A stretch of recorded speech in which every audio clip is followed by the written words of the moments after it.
Welcome to the Right Academy. I'm Matthew R. Miller. I've had pets most of my life, dogs and now cats, and I love them very much. And my cats are inside cats, and one of my worst fears is for them to get out and get lost or get hurt. I can't fathom letting them run around anyway. So today, but I have a leash for them, you see, and I've been trying to get them used to the outside on a leash so they could get some fresh air.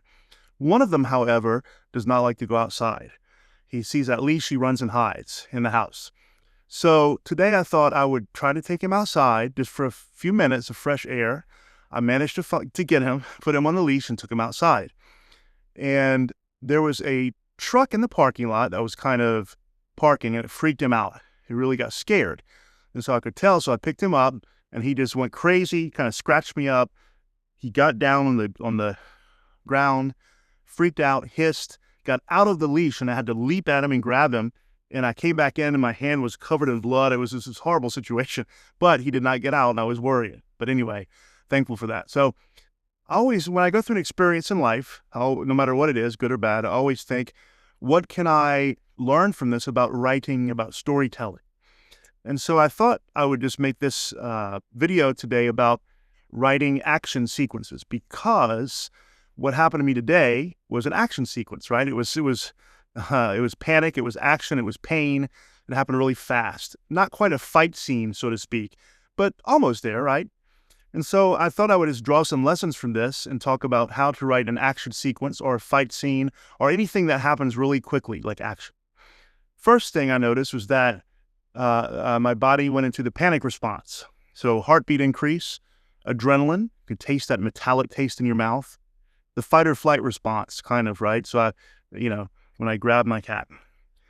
Secondly, the movements seemed both sped up and slowed down at the same time. It's an odd experience. Have you ever been in a situation where you were what happened to me today is not a big deal, right? But have you ever been in a situation where you were really in danger or thought you might die or thought a car was going to hit you or something like this? It's strange, isn't it? It's like the world slows down and you get these little brief jerks of motion. It's really weird. Maybe you know what I'm talking about. Next, I had a single-minded purpose. I was not going to let my cat get away. That's like my worst fear. So my body just reacted. My mind said, okay, no matter what it takes, I'm going to grab the cat, and that's all that was on my mind. As I'm describing this, think about how you could describe a character going through this. That's the point. My cat, of course, being a cat, scratched me up, and my hand was smeared in blood, but it hurt.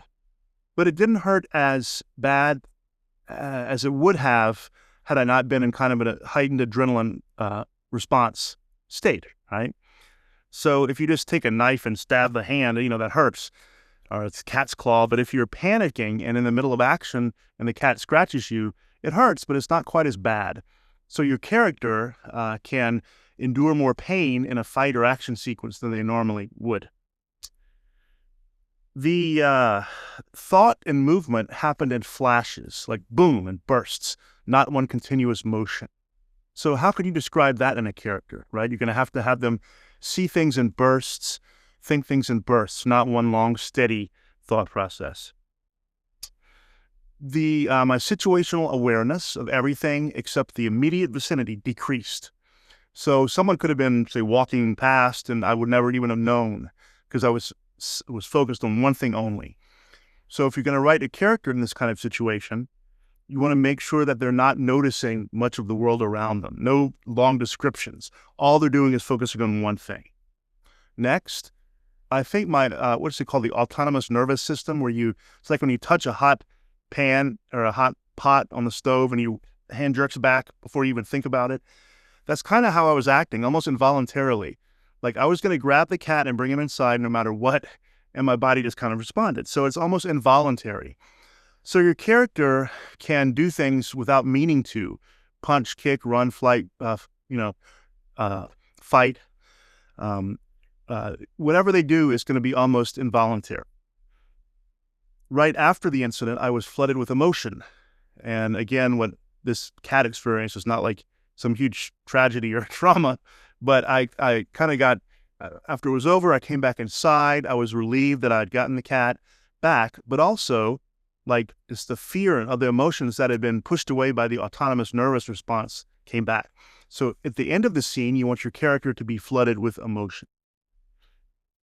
Thinking back on it, even now as I record this, I don't see the entire experience in my mind. I just see flashes of scenes. Boom, boom, boom, little bursts, little flashes. So as your character is thinking back on some kind of an action sequence, you want them to think on it not in terms of a story, but in little bursts of vision, of emotion, of thought. Over time, later, then it's all going to come back as one story. But immediately afterwards, just bursts of thought. And so how do you write something like this? Well, you want to make sure your sentences are short, generally speaking. You don't want long, flowing sentences with tons of conjunctions and things like that. Keep them short.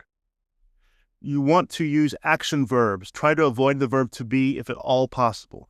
Use action verbs: run, thrust, fall, punch, kick, things like this.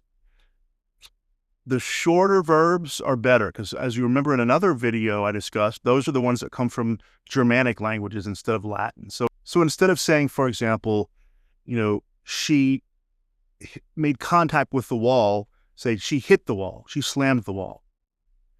You want to use limited adjectives, adverbs, and conjunctions.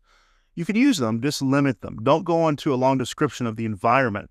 Remember that the character in a stressful situation doesn't notice the environment. Our bodies kind of shut down and we focus only on the thing we need to do, the survival aspect of it. So don't use a lot of adjectives, adverbs. You can use them. Don't overdo it. Keep them very limited. If there's any dialogue in the action sequence, keep it short. Short statements that are not thoughtful kind of musings, but rather just short-term kind of like, do this, do that, hurry, run, things like that. Describe movement and emotion and thoughts as bursts and flashes rather than one smooth story. And describe also the physiological reaction: increased breathing, increased heart rate, maybe sweating, feeling clammy, things like that. There are always exceptions to everything. So, there's different ways to write an action sequence. But I couldn't help but think the way I experienced this action sequence today is the way that it could be written and be very realistic. And again, you want to draw your reader into the story. You want the reader to feel like they are in the action sequence. So this especially applies to a fight scene or a battle scene or a killing scene or something like this, depending on what kind of stuff you write. Keep it action, fast, short, and limit your description, and that will make it more realistic to the reader. Hope that helps. If you like the video, please subscribe to the channel, click the like button, and thanks for watching. I'm Matthew R. Miller. You are with the Write Right Academy.